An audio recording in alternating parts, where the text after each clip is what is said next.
It's really a kind of a sad thing because we've been working at this for 10 years and then now we're finally breaking and becoming huge, and it's just so sad that Ryan has to be injured because he's the only drummer that we like to play with. Even though we love to play with Matt too. Matt's amazing. He's an amazing replacement. He's so talented. It's just when you've got a chemistry with a band and you've got a drummer that you've had for so long, it's kind of hard to let him go. And he's probably hurting the most because he's so sad. Like, he wants to be here so badly, enjoying this amazing success that we're having. So he'll be back soon though. He's just taking a small break. Yeah. Everybody views, I got the feeling everybody views that some illness and sore wrist or sore throat, and you actually have to cancel the show. What are you doing? We're working too hard. No, we're not really working too hard. We just, it's just the wear and tear of being on the road for so long. We've been touring for nonstop for about 2.5 years, so I think just naturally our bodies are kind of breaking down, you know?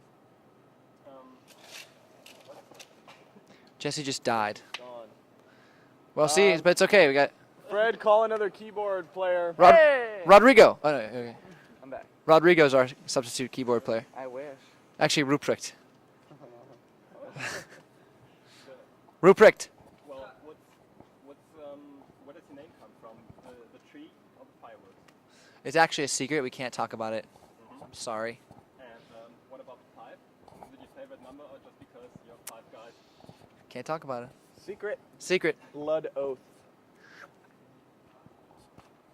All right. What alternatives did you have for a band name? We didn't really have many. I mean, they were so lame. I don't even think we should talk about them. I don't even want to. I think I've blocked them out of my memory. So, the Lamos, Adam and the Rockers. I like that one. Adam and the Rockets. But why did you change your style from rock music to this soul influence kind of thing you're doing right now? It's so funny when people ask that question because it wasn't like, it sounds funny because it wasn't a conscious decision really. We kind of just traversed a lot of different ground musically and tried to be a lot of different things, and it didn't really work. And then when I started listening to Stevie Wonder. He changed my whole approach to singing. It's true. And you laugh, but it's true. And we all got really way into soul music and R&B and hip hop and stuff, and it just really kind of happened naturally. It just started to be our main influences, and then because we're a rock band, because we have a very organic chemistry with each other, the fusion of those two things is kind of what yielded our sound.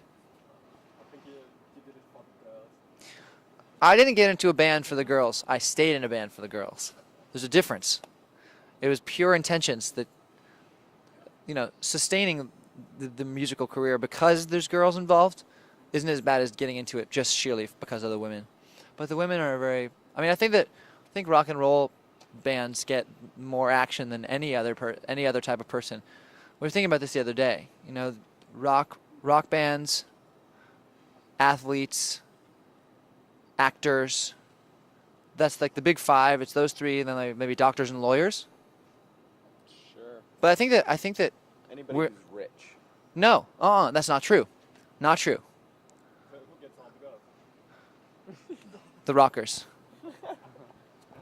It's true. It is true. They're number 1 on the list. Number 1. Because they transcend it. Because they get all the different types of girls, whereas like athletes, like only certain kind of girls like athletes. Do you know what I mean? Like there's certain, and only certain kind of girl likes a doctor, or maybe doctors are up there. I don't know. Girls.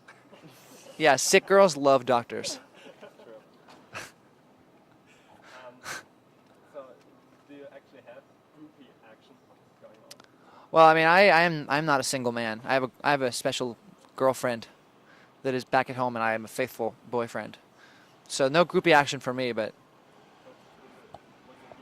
We used to have more groupie action than we do right now. We're all in the hospital these days, so. they have almost girlfriends, I like to call them. So they indulge in groupie action every once in a while. Special lady friends. Special. Well, your album, Songs About Jane, went platinum. It did. What kind of feeling was it, and how did you celebrate it?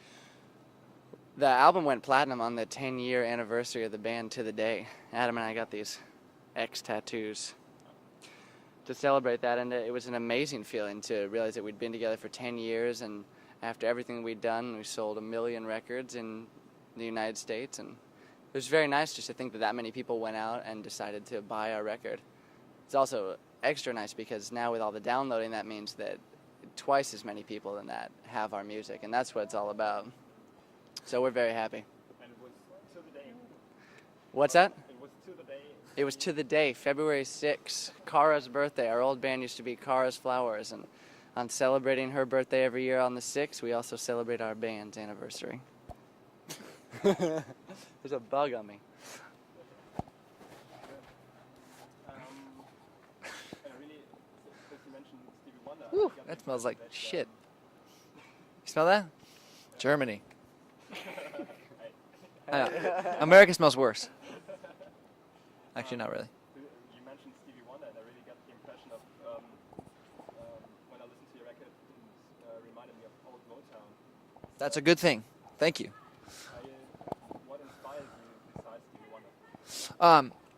You know, it's strange because a lot of different types of music inspire us all, and we all have very similar but at the same time diverse and eclectic tastes between the five of us. And I think that, you know, it's we don't really allow we don't allow ourselves to be too focused on one thing, and we don't like to sound the same ever. I mean, we're already kind of aching to create a different sound for this next record, and I think we're really happy with the sound that we created for this one, but there's so much more that I think we're capable of doing, and we're very excited to express that and to get that out there, especially because what we did was probably the most concerted, kind of focused effort we ever made creatively, and I think we're ready to kind of spread out a little bit.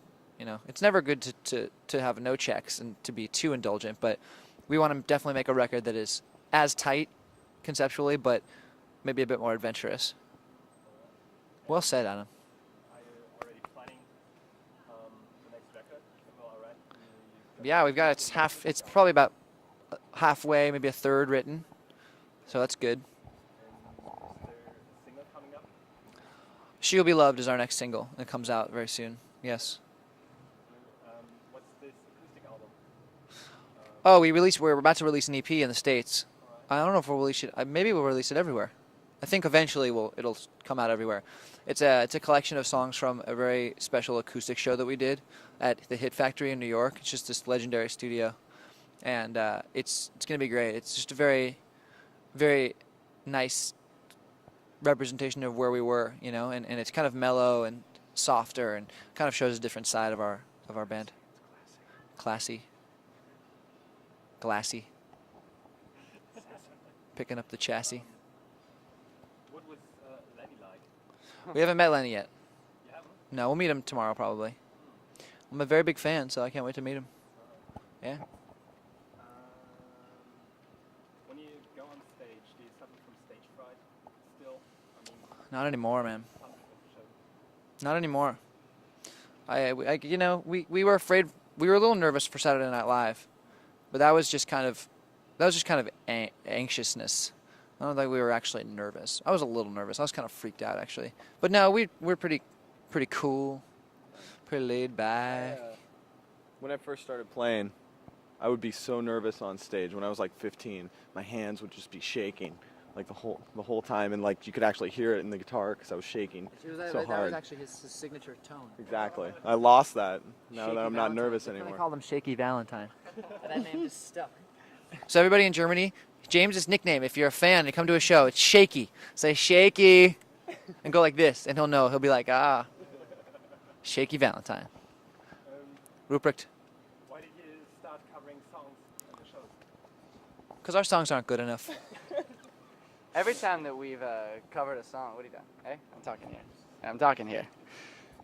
Every time that we've covered a song, we've tried to just make it our own thing. We did Closer by 9 Inch Nails, and that was a fun version. And Ryan, our drummer, sings Highway to Hell by AC/DC, which is especially good now because whenever he comes out to the shows and he can't drum, he can still get up there and sing. Adam plays the drums. And we covered a Prince song, Darling Nikki, before this little band called the Foo Fighters copied us. Just copy off someone. And we covered Frontin' by Pharrell. And what's that? Do you like the Neptunes? We are huge fans of the Neptunes. I think that they are very progressive and forward-thinking dudes. NERD, man, they never cease to impress me. Yeah, very impressive. I love you for real. And Chad, Hugo, Chad's my favorite Neptune. so original. Yeah. I love you, Chad. I love you, Chad. What happened with Jane? She's a bitch. I'm kidding. She's not a bitch. She had to do a lot of shit to do a whole album about it. You know, she didn't really do that much. I think it was kind of my own paranoia and neurosis. The more I realized, you know, Jane was just symbolic of the troubles that I had within myself. You know what I mean? Jane could have been anybody. I would have latched onto her. So it's not one person that refers to. Well, I mean, we have very unique circumstances. I mean, I did fall madly in love with her, and she, you know, really was an amazing girl. She is an amazing girl, and I really, I obviously liked her a little too much. But no, she just kicked my ass, and I wrote a lot of music about her, and I totally appreciate the experience for what it was, and she has no hard feelings. I have no hard feelings. At least I don't think so, and everything's all good with that.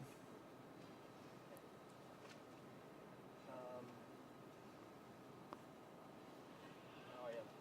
What's your favorite TV show? Curb Your Enthusiasm right now. Curb Your Enthusiasm is my favorite TV show right now.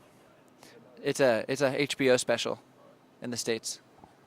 My favorite show right now is Mr. Show, which is not on TV anymore. It's gotta be a current show. But you got to buy it on DVD. It's gotta be a current show. Current show? Okay, then we don't watch any TV though because we're always on tour. I watch TV Okay. every once in a while. Then my favorite show is America's Top Model. My favorite TV show is the movie The Day After Tomorrow. Great movie. I won't let you talk about Go that movie. see that movie. It's a great movie, but Jesse likes to endorse blockbuster smashes after they've already become blockbuster smashes.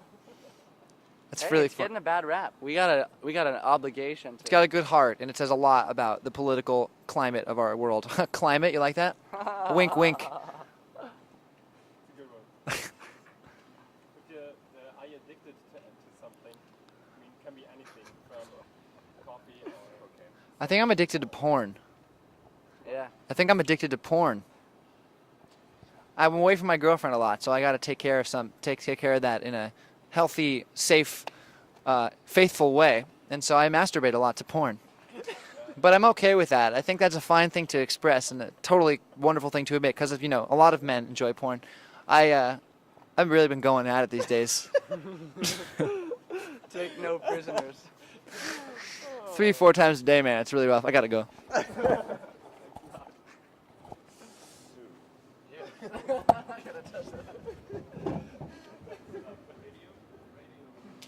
Hey, my name is Lenny Kravitz, and my last rock and roll moment was just now. Did you see that? That was it. See? Right there. I am a rock and roll moment. My life is a rock and roll moment. Did you catch it? There it was, right there. You got it?